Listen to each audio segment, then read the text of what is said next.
The Lord of the Rings: The War of the Rohirrim was one of my most anticipated anime movies coming out this year, and I got the chance to watch it early not just once but twice, so I feel like I have a fairly good grasp on the film at this point. So let's dive into what I liked about the movie and where I think they could have improved upon it. First, let's just get the setup of the film out of the way, as the movie takes place 183 years before the Peter Jackson trilogy, and follows the legendary King of Rohan, Helm Hammerhand, played by the beloved Scottish actor Brian Cox, who I actually had the pleasure of meeting for this movie, which was an amazing experience. But when the Dunlanding leader proposes a marriage between his eldest son Wolf and Helm's daughter Hera, things really begin to spiral out of control, resulting in an all-out war between the Rohirrim and the Dunlandings. This is actually such a pivotal war in the Lord of the Rings lore, and is the reason why the incredible fortress that we see in the Two Towers is known as Helm's Deep, which still might go down as one of my favorite action set pieces in all of cinema. It still holds up. So combine the Lord of the Rings and anime, and I'm gonna get something that I should very much like. Well, I'm happy to say that I really did enjoy this film, and there's a lot to it that I think Lord of the Rings and anime fans will fall in love with. Without going into any spoilers, this film manages to tell the story we know of Helm Hammerhead in its entirety while also telling other stories, some of which were maybe only small snippets or sentences in Tolkien's text that they were able to expand upon here in the movie. And I thought they did a fabulous job at juggling both, as Hera plays a vital role throughout the entirety of the film. She goes on a bit of a hero's journey in this, and even more than Helm does, as Gaia Wise did a great job at bringing her to life. So much is taken from Hera throughout the course of the story, it really does feel like a tragic tale. But something that I appreciate in a movie like this is when our hero tries to find a way to get the job done despite everything working against them. I like it when nothing is easy for our protagonist, when there really is a doubt in our minds on if they will succeed or not. And I think this film does that in a beautiful yet brutal way, while also still managing to stay true to the material it's all based on. When speaking with Kenji Kamiyama, the director of the movie, he said that he wanted to stay as true to the look and feel of the Peter Jackson trilogy as he possibly could. And you really do feel that here, not only in the way the characters look, but even in the shot selection and the voice acting throughout it. It really feels like it was directed as a live action film that just so happens to be an anime, which I really appreciate as someone who loves both, because that is also such a delicate thing to balance within any film as big as this one is. The animation in this also is a standout, as the character designs look like they were pulled right off the set of the live action trilogy. The fluidity of the animation by Sola Entertainment and Warner Brothers Animation is some of the best I've seen on the big screen this year. And there's something about how they did snow here that really got me. Like, I don't know what it is about the snow in this movie, but it looked beautifully haunting. A lot of the characters in here are also wearing these flowy outfits, and where a lesser animation company would have shied away from having any sort of wind blow through to avoid animating all of that, this movie decides, to hell with that, we're gonna have as many wind blowing scenes as possible in this. So I can't even imagine the amount of time that this must have taken, especially with the number of characters in this having long hair. It's just something that I hope doesn't go underappreciated by the anime community, as those are the shots that take a serious amount of time. We get plenty of action in this, as all of the sequences are dynamic and easy to follow along, as Kamiyama is no stranger to dynamic camera movement, having also directed Ghost in the Shell standalone complex. But I was told that one of the hardest things to animate are the horses, and yeah, there are a lot of horses in this, as you would expect with the Rohirrim and all. They also have a lot of screen time throughout this, so it's just an incredible display from an animation standpoint in this movie. The last positive thing that I want to say about this film is that it really does feel like this was the perfect story to tell for anime, as there's no better example of that than Helm himself taking out guys one punch at a time, like One Punch Man himself. The producers definitely lean into that here, as we get one of my favorite anime moments of the year in this film, with Helm absolutely decimating his enemies in one of the standout scenes of the movie. That alone was worth the price of admission, honestly. But since no movie is perfect, let's talk about some areas I think they could have improved upon. My main complaint that I have in this movie is that I wish that there was a little bit more character development for certain characters. I won't say who exactly because I'm avoiding spoilers, but there are some characters who meet their demise in this that I wish that we could have gotten to know a little bit more of. Because by the time they get axed, and as tragic as it is, I feel like I needed a little bit more time to connect with them for their demise to feel more impactful. Thankfully, this doesn't ring true for every character that is taken out in the film, but I also would have loved more time learning about the Dunlandings, as I think that connection really would have deepened even more. And I know it's wild to say that I wanted even more out of a 2+ hour animated film, but I really do feel like it needed that extra little bit. But yeah, if there was any changes that I would make to the writing, that would have been it. One of the people that I saw this with even suggested that this might have been better as a 10-episode series, so that I could have expanded on these characters across a greater amount of time, and I could totally see that. But that's really it in terms of complaints that I have about the movie. I haven't seen any of the other reviews yet, but I'm sure some other people out there might nitpick a few scenes here and there with the CG, but to me, I can almost forgive that due to the sheer runtime of the anime movie alone, plus the animation hit when it really needed to.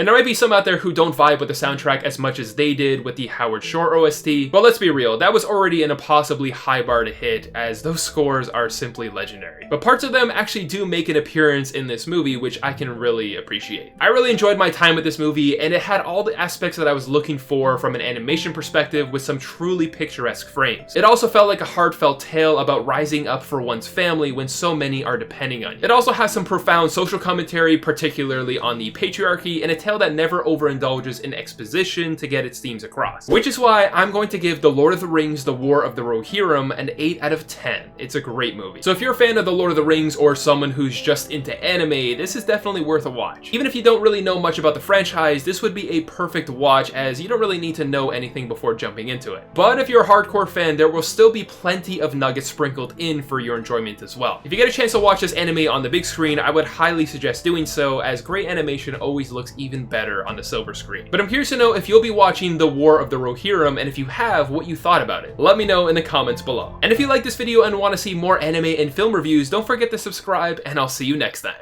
Not only does the movie capture these struggles and sacrifices of what it's like to be creative and the internalized pressure that comes alongside with it, but also the success and the beautiful relationships that are built once we open ourselves up to them. The story that this anime dives into is actually an incredibly deep one. As the movie goes along, we not only get to see Fujino grow as an artist, but as a person as well.